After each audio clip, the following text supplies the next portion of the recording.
haven't got their hands on a copy yet, can you tell us what it's about? Yeah, it's an unusual book in that it has a kind of an odd structure. It's really a story within a story Yeah. folded into the pages of a correspondence. So one facet of the story uh, is is the relationship between Leo and Hannah. The book opens with a letter from Leo to Hannah. He's an aspirant author who lives in Boston. Hannah is an established Australian author. He's an admirer and a fan, and in the beginning, he's everything any writer could hope for in a researcher. He's admiring, he's friendly, he's helpful. But as the novel progresses and the reader sees more of Leo's letters, and they do see one letter at the end of each chapter, they come to realize that there's something a little dark about Leo. That, for one thing, he seems to know an awful lot about murder. The other facet of the novel is, of course, the story that Hannah herself is writing in response to the advice she receives from Leo. And that story is centered around a young Australian writer called Winifred Freddie, who is in Boston to write her very worthy first novel. And she happens to be sitting in the Boston Public Library at a table with three strangers when a ragged scream rings out through the reading room, and everybody stops everything because they know that something terrible has happened. But when a search is conducted, there's nothing. There's no body. There's no reason for the scream. It's almost as if it came from nowhere and disappeared into nowhere. And that's the beginning of the mystery that Hannah is writing. But I did have a friend of mine, an American writer, who was in Boston at the time working on his novel. And so I wrote to him, and I asked Larry if it would be okay if I picked his brain while he was there. And of course, in typical American style and generosity, he was saying, sure, anything I can do to help, happy to do so. But then I realized very quickly that Larry is a much, much better researcher than I am. So not only did he answer my questions, he started sending me maps and menus and weather reports. Then he started sending me photographs of the sidewalks so I could see how the snow plows knock the snow up on this against them. And then one day there was a murder about 2 blocks from where he was staying. And he thought, Sulari's a crime writer. She might be really interested in what an American murder scene looks like. And so he took himself off to the murder scene, and after the body had been removed, and he took footage of it and he sent it to me. So I'm in Australia and I get this email from Larry and I open it, and it's footage of a crime scene. And my husband happened to be standing behind me, and he said, gosh, I hope Larry's not killing people so he can send you research. And I'm 99% sure that he wasn't, but it did strike me as a really interesting idea for a novel. So I had to finish the novel I was writing at the time, so I kind of put it away. But I knew that the new novel would start with a letter, and it would be addressed Dear Hannah, and it would be written by Leo, and that's all I knew. I picked up writing in exactly the same way. I'd sort of finished the welding course. I was looking for something to do. And I thought, oh, I'll write a novel. And it was a novel because I thought that in my style, I would write a novel and then move on to the next thing. But once I started writing, it it was like I was breathing properly for the first time in my life. And I knew very quickly that I wasn't going to stop. That was it. And it embarrasses me that it took me so long to learn how to breathe properly.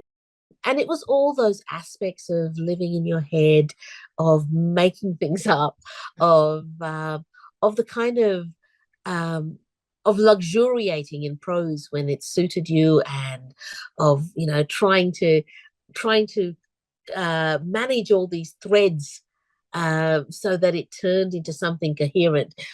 Every aspect of it was kind of wondrous, and there was this kind of creative explosion. And in the beginning there, I was writing books so quickly.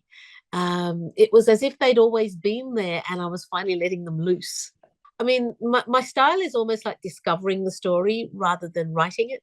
It's like it's always there. I'm just unearthing it. It's a bit like an archaeological dig. So it's always very quick once I have begun. It just seems to be like the story is there and I'm not actually doing a lot of work making things up. It's just there. How long would a book normally Oh, take you to write? I normally give myself 12 to 16 weeks Right. to get a draft that's worthy of sending on to an agent or a publisher. Okay, so then with this, you say that it's a process of discovery. So presumably that means you don't know who, you have not unraveled the mystery yet, and it's there waiting to come No. out, which I think is fascinating that it seems to just pour out of you. Now, one of the things that you do in this book is that it's in the voice of the protagonist at the start of each chapter, and then it ends, I think, almost every chapter with a letter from Leo to Hannah. And Yep. did you decide that from the start? And how did you write that? Did you write it in a linear fashion, or did you write two stories kind of parallel? Well, I'm an extreme pantser, so I don't plot at all. I've got no idea. So I had that concept, and I had this idea that the book would open with a letter. I had nothing else until I started to write. And I do write in a linear form. So I start with the first word of the novel, I end with the last word of the novel. I never write out of sequence. And so at the end of that first letter, then I was faced with, well, what comes next? And I remember thinking, should it be Hannah's reply? And then I thought, no, Hannah's reply should be the story she's writing. And it was at that time that I decided that you'd never hear from Hannah directly, that all you'd see was the story that she wrote in response to Leo's letter. And part of the reason that I did that was, for me, I think that you really can find an author, truly discover an author in their work. That's where you can see the most honest form of themselves. You can see what they love, what they dislike, what they value. You can see the kind of things that they admire in people, because it's in the characters that are there for people to admire. You can see the things that they worry about, the things that brings them anguish. So in some ways, the purest form of Hannah communicating with the reader was the story that she was writing in response to Leo. And I was hoping that by the end, because at that time I had no idea how it would go, that by the end of the novel, the reader would feel like they knew Hannah a little bit without ever hearing directly from her of how she responded to Leo. In a way, character doesn't exist independently of the actual story. So I allow that to develop organically as well. Because characters change and respond to what's happening around them and what you see of them, and the part of themselves that they show is dependent on the situation. And I think that's probably why crime fiction has always been such a popular genre, because it is a story that puts people under real pressure, mortal pressure, where it's a life and death situation, and then you see how the characters behave in those situations, and so in some ways I suppose it's a way of getting towards the true mettle of a character by putting them in mortal danger. Occasionally, if I feel like the story has slowed, I use that old adage of, who was it, Elmore Leonard, that says, when the story slows, send in a guy with a gun and it'll pick up. So I can do something similar quite often. If I think the story is getting bogged or slowing down, I throw in another body. And that that works quite effectively, because all of a sudden it focuses my mind as to explain how it all relates. It gives the reader a little jump start, and it also gives the characters a little poke and tells them to get on with it. The process is incredibly organic, and I have this interesting technique in that I don't just write. I write while I'm watching television. No. I have never heard that ever in my life. Yeah, look, and I suspect there's a few of us who do this, but we don't like to admit it because it looks like we don't care about our writing. We'll just dash off anything while we're watching television. But that's not why we do it. I used to be really ashamed of this process because I wrote best when I was watching television. But, you know, I'd be really loath to admit it. So what the television does, and it's always something that's fairly mellow and predictable. So I watch a lot of BBC crime, you know, lots of Midsummer Murders and Lewis and so on, which has a very distinct rhythm.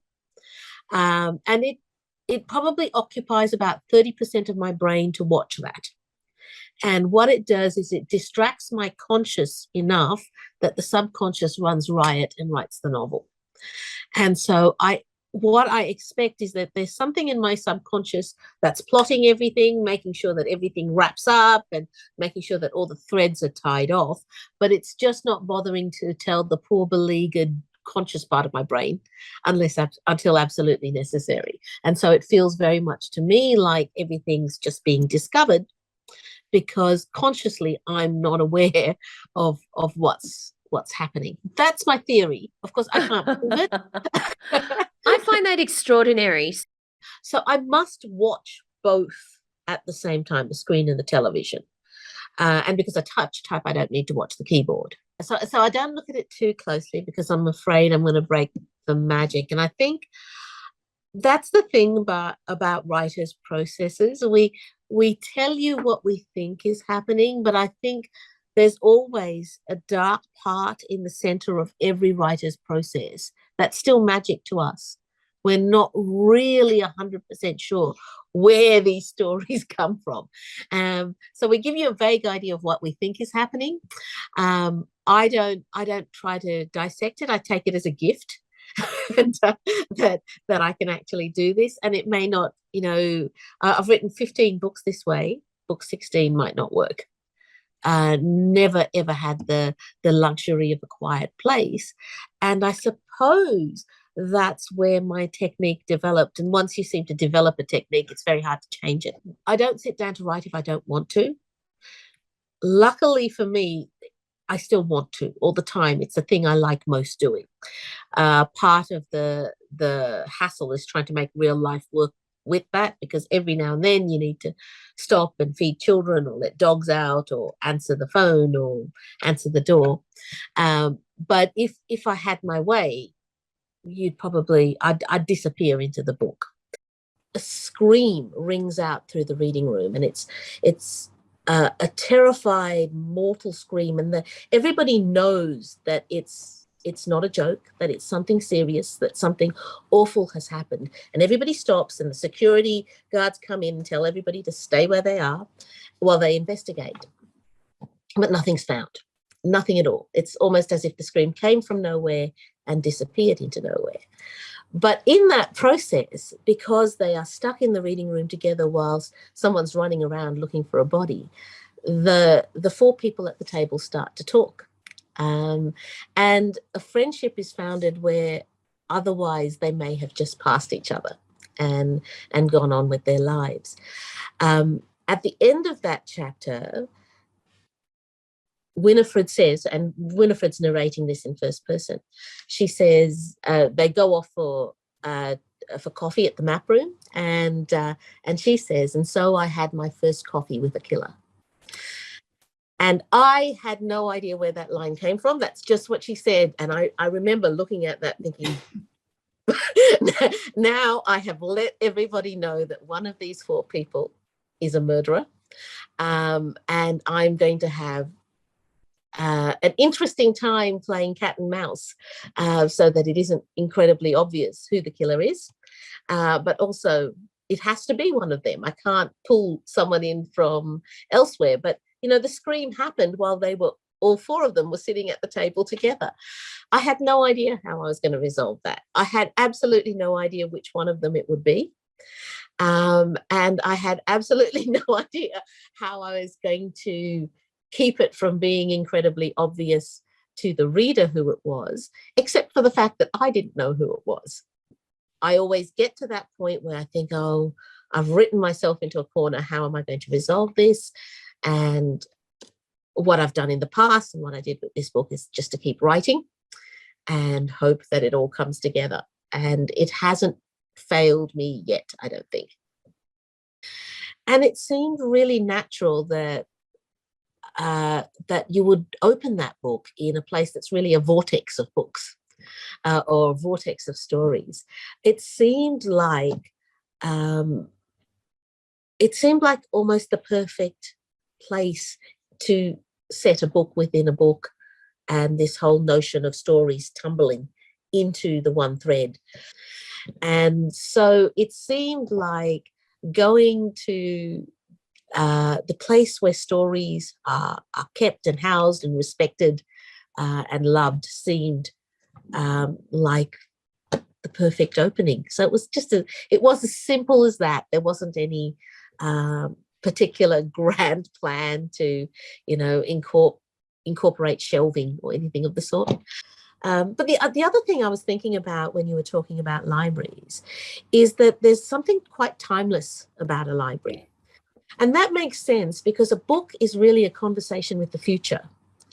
And so a library as a repository of books and stories is capturing the past and the present and talking to the future. And every publisher, every writer will tell you that what they aspire to is to write a story that's timeless. Mm-hmm. And that's a tricky thing to do while you're still, you know, dealing with COVID and BLM and all the things that are going on in the world. But a good start is a library.